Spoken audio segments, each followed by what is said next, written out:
ഹരേ കൃഷ്ണ. ഭഗവത്ഗീത 8-ാം അധ്യായം അക്ഷരബ്രഹ്മയോഗ. ഭഗവത്ഗീത എന്ന് പറയുന്നത് തന്നെ ഭഗവാൻ ശ്രീകൃഷ്ണൻ അർജുനന്റെ സംശയങ്ങൾക്ക് കൊടുക്കുന്ന ഉത്തരങ്ങളാണ്. ഈ 8-ാം അധ്യായത്തിൽ പ്രധാനമായും പറയുന്നത് എന്താണ് മരണം, മരണശേഷം എന്താണ് സംഭവിക്കുക, മരണസമയത്ത് എങ്ങനെയാണ് ഭഗവാനെ പ്രാപ്തമാക്കുക.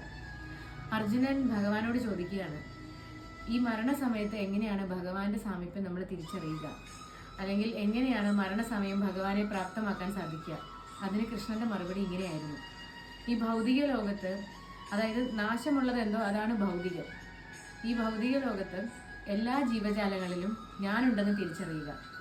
ഭഗവാൻ എല്ലാ ജീവജാലങ്ങളിലും ഉണ്ടെന്ന് നമ്മൾ തിരിച്ചറിഞ്ഞ് നമ്മൾ നമ്മുടെ എല്ലാ കർമ്മങ്ങളും അതാത് സമയത്ത് കൃത്യമായി ചെയ്യുക. ആ സമയത്ത് ഭഗവാനെ സ്മരിക്കുക.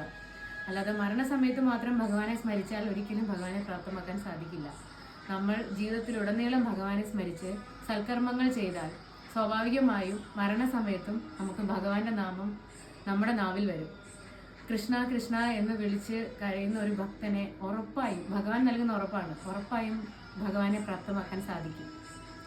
ഹരേ കൃഷ്ണ. സർവം കൃഷ്ണാർപ്പണമസ്തു.